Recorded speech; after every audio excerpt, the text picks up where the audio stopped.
How's it going, everybody? So yeah, this video is going to be a little bit different than usual. Obviously, as some of you guys know, I don't really do videos, but this is something that I care about, and I kind of want to get my thoughts and opinions out there on this topic. So what I'm going to be doing today is talking about Diamond and Pearl, the remakes, Brilliant Diamond and Shining Pearl. Obviously, as we saw last week, they got revealed, and just looking at what I've seen people saying online and on Twitter and in YouTube videos, some of the stuff that I've seen, it's just kind of rubbed me off the wrong way. So in this video, I'm going to be forming my own thoughts on how I feel about Pokemon Brilliant Diamond and Shining Pearl. So I hope you enjoyed this video. Like and subscribe. Please give your own opinions down in the comments below. And yeah, without further ado, let's get into it. Okay, so the very first thing that I personally want to talk about is the chibi style that we've got going on here. I'm just going to keep it real with you guys. I personally do not like the chibi style that they've gone for. To me, it just doesn't look nice. I don't really know how to explain it. The way this chibi style looks does not appeal to me. I personally think if this is what they were going for and they really wanted to go with the chibi look, then they could have gone for something that looks a bit more like Auras or X and Y. Something that maybe looks a bit more like Let's Go. Because to me, this style of chibi and how they've gone and made it just doesn't look appealing. Now I know they handed over development to Ilka, and I believe Ilka is one of those mobile game companies, as they had an involvement in working on Pokemon Home. So yeah, to me, I personally think Game Freak going for this move, it makes me feel like they've made an incorrect move here. Handing these remakes to a mobile game company to work on, it just doesn't sit right with me. But what makes this even worse is that I've seen people say on Twitter and other social media areas, they've said that people ask for a one-to-one remake, a faithful remake. Now, let me tell you right now, I have not seen a single person, not a single soul on Twitter, on a YouTube video, not a single person has asked for a one-to-one faithful remake. I'm just gonna tell you guys right now that from what I've seen, everybody has asked for Pokemon Diamond and Pearl remakes to look like Sword and Shield. Now the reason for that is if we look at all the remakes, now obviously we've had Pokemon Fire Red and Leaf Green, which has been in the GBA style. Then we had Heart Gold, Soul Silver, which was in the Diamond and Pearl DS style. Then we had Omega Ruby and Alpha Sapphire, which was in the 3DS style.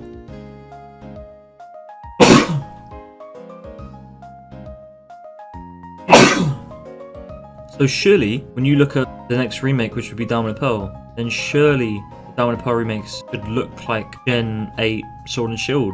But no, apparently they don't. What they've done is they've gone for a one-to-one faithful remake, which nobody asked for. Personally, for me, I would have really appreciated if these games looked like Arceus Legends, right? The reason for that is because I've been theorizing on, oh, okay, we were gonna get Diamond and Pearl remakes. Well, why don't they do a sequel or a prequel remake instead of just a straight up remake? Now, we got that. We got the prequel with Arceus Legends, but we also got Diamond and Pearl remakes. Do you guys see what I'm saying here? Basically, I've been left conflicted. If we knew they were going to be doing a Diamond and Pearl remake anyway, then I would have personally just preferred them to make the Diamond and Pearl remakes in the style that Arceus Legends is looking. I'm gonna be honest with you guys, Arceus Legends, personally, looks really nice for what it is right now. Obviously, gameplay footage is not final. Let's hope that they do work on some of the issues like the frame rate, some of the graphical issues and stuff like that. But overall, Arceus Legends is looking exactly like the kind of Pokemon game I wanted.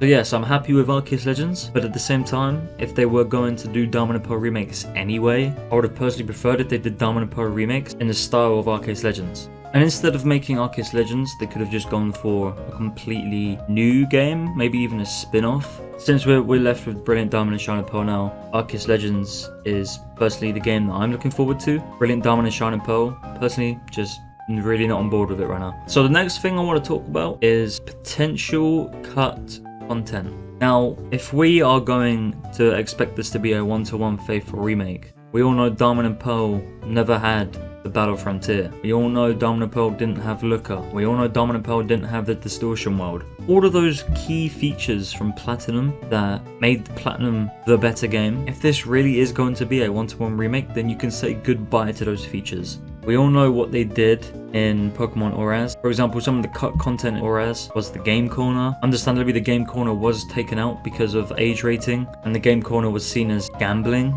Personally, I feel like they could find a way around that issue and create a more child-friendly way of going about the game corner. Auras also had the issue where they took out the Battle Frontier, and instead they replaced it with the Battle My Son from X and Y. Now understandably, this made a lot of people upset. It even made me upset. I'm somebody who started off with Gen 3, but playing Gen 3 once again in its remade style was really nice, only to get to the end to find out that the Battle Frontier was taken away and they just replaced it with the Battle My Son instead. Personally, that really just made me dislike the rest of the game. What I really don't get about these one-to-one remakes is, we look at Auras, it was sort of a one-to-one, but at the same time it wasn't, as it did have added content. Obviously the Delta episode was a part of the game where Rayquaza had its own story. Obviously in Ruby and Sapphire we didn't really get that. That was only something that happened in Emerald. Obviously Emerald features were implemented into Omega Ruby and Alpha Sapphire, and that was really cool. But then they did do stuff like take out the Battle Frontier, taking out the Game Corner. So what this tells me, what they're going to do with Brilliant Diamond and Shining Pearl, I personally feel like they might have a Distortion episode where Giratina will get some attention. Distortion World will make a possible appearance. However, parts of the game like the Game Corner, the Battle Frontier, I think you can definitely expect those to be cut content. There's also parts of Platinum like Looker. Now Looker is obviously the detective that follows you around chasing after Team Galactic. Now I don't believe Looker was in Diamond and Pearl, so if this really is going to be a one-to-one, then Looker will not make an appearance in these remakes. Personally, I think that is a bad move, as Looker kind of made the Team Galactic chase a bit more lively. We all know Looker is a detective, but it also makes it seem like the police actually care to take down these gangs. So the whole Looker arc definitely spices up the way the Team Galactic chase went. But I feel like taking Looker out is just a really bad move, as once again Platinum was the superior game. Another piece of content that I also want to talk about is the Poke Etch. Now with Shining Pearl and Brilliant Diamond being on the Switch, we all know that it's just going to be a single screen. And obviously the Poke Etch from Diamond and Pearl was a feature, an application on the bottom screen. Poke Etch was a fun little app that you could go around the whole Sinnoh region and collect apps to put onto your Poke Etch. Poke Etch was essentially the Apple Watch before the Apple Watch was a thing. So I'm interested to see how they're going to change the way the Poke Etch works. I personally think scrapping the Poke Etch just because you don't have a bottom screen is a really bad idea, as that was a core feature of the original Diamond and Pearl games. So scrapping that is just really not going to be a good move. So let's hope that they don't do that, and they maybe make an item that you can put in your bag, and within the bag will be the Poke Etch, and you can access the Poke Etch from the bag. If that's the only way to go about it, then I would rather prefer that than completely removing the Poke Etch. Now, there's also other stuff like the mythical events or random Pokemon events. Some of these include the Drifloon event that we saw. They did show the Drifloon outside the Valley Windworks in the trailer.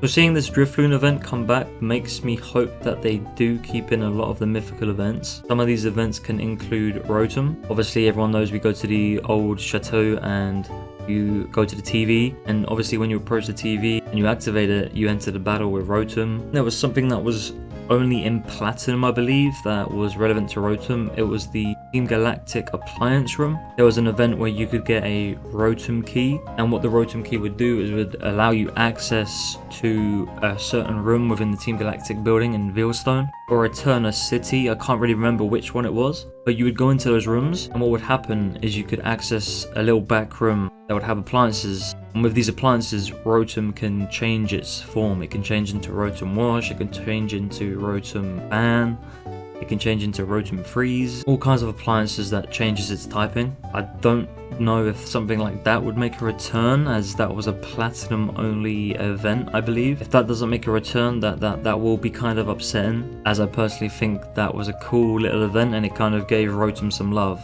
But not seeing something like that would kind of just make the game a little bit more dead to me. Another thing that I am curious of how they're going to do is the Darkrai events, the Shaman events, even Arceus and the Azure Flute. I'm curious to see how they're going to do these specific events. Personally hope it's not something where they just give it to you. Because if this really is a one-to-one remake, as they're saying, then surely if we're going to have these legendary / mythical events happen, then there has to be some sort of event where we get a code and we have to input it into the game, and then we go to the Pokemon and the delivery guy gives you the item that you need to access that specific event. Not to mention that the Azure Flute was not available for the rest of the world except Japan back in the original Diamond and Pearl, so therefore getting Arceus in Diamond and Pearl was literally impossible for most of the world unless you had a action replay, some sort of hacking device. I'm really interested to see how they're going to implement these mythical / legendary features into the game. Let's hope that they don't cut any of those features and just make it easy and give you the legendaries.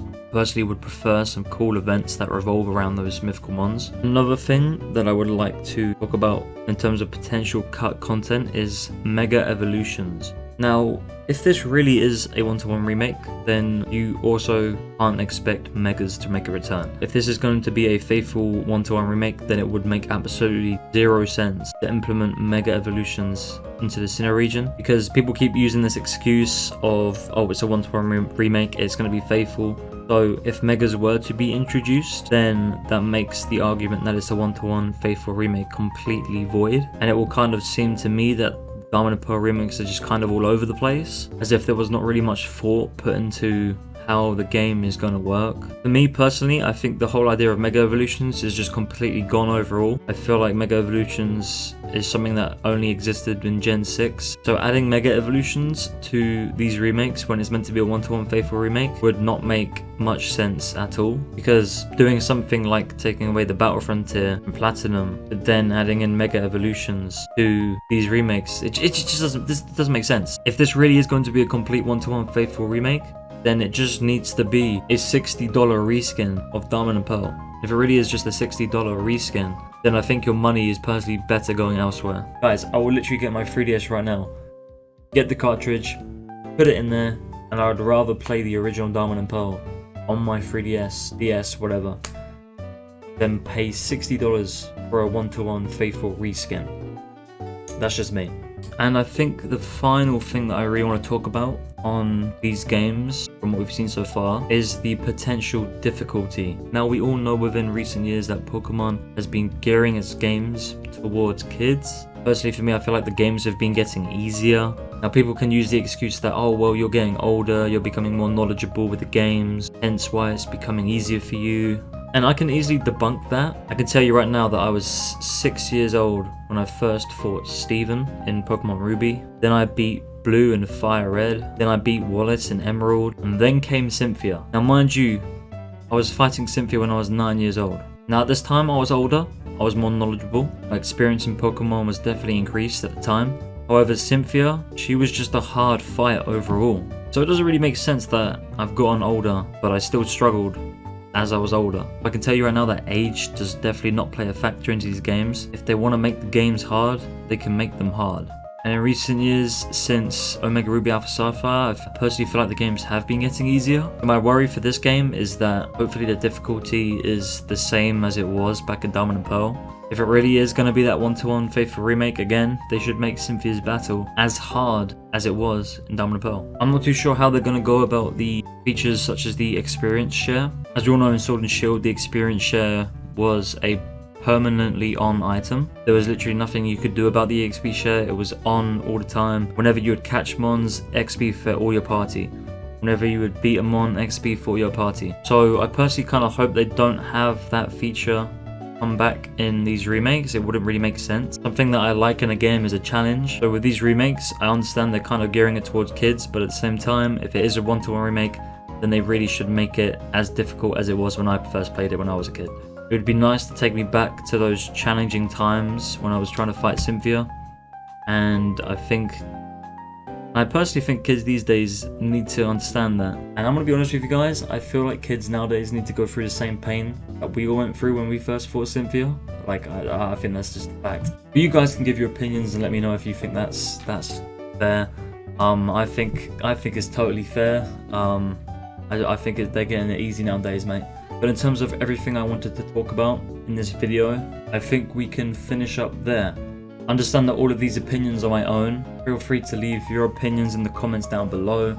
It'd be really nice to see what you guys think about these remakes. Let me know if you agree with some of my opinions. If you don't, then put your own counter arguments in the comments. Overall, from what I've seen from these remakes, it's not looking that great. Like I said in the video, I feel like it's just going to be a $60 reskin. I feel like your money is better going towards something else. But understandably, it's your money and you do what you want with it. But I'm just trying to put those thoughts out there that, hey, you're going to be doing this and telling Game Freak that, hey, Game Freak, here's my money for your $60 reskin.